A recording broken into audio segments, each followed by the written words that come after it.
And he brought up some really interesting points that I'll weave in together.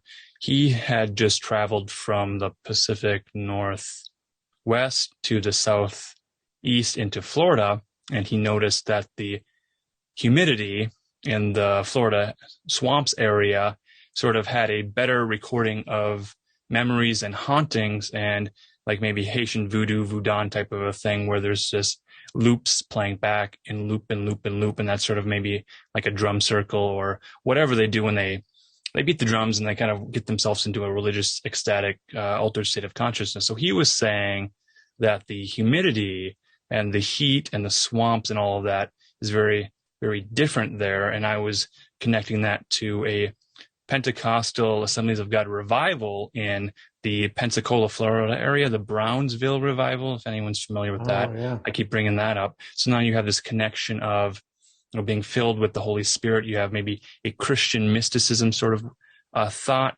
And in that mode of being, when they encourage you to be one with God and open your heart chakra wide to invite Jesus into your heart and receive the indwelling of the Holy Spirit to live in you, then you begin to live in this synchro-mystic way. And they don't really use these mystical terms, but they begin to describe how everything sort of synchronizes and aligns, and they call this living in the Spirit. It's like a Spirit-led life is the end goal for a lot of these people who go to these advanced Bible studies, shall we say. So that's all very interesting.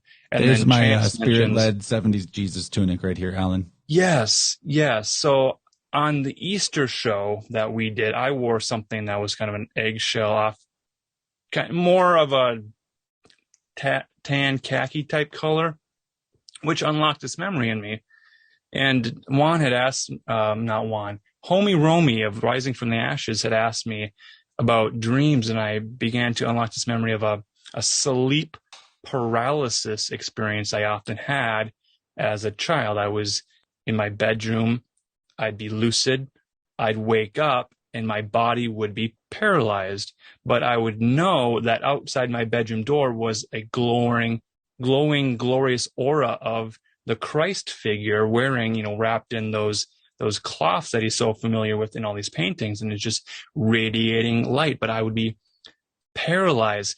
And now that I'm thinking about it, I've got the beard, I've got the mustache. He's the guy that looks like Jesus.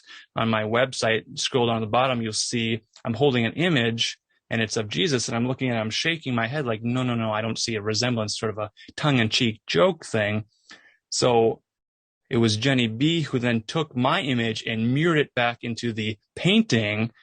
So now it's me looking at me, shaking my head, saying, no, it can't be, which is to say, now that I'm thinking as an adult, when I'm wearing that robe and I'm standing outside my bedroom door at the top of the stairs going into my dorm room, and I'm just like, whoa, wait a second.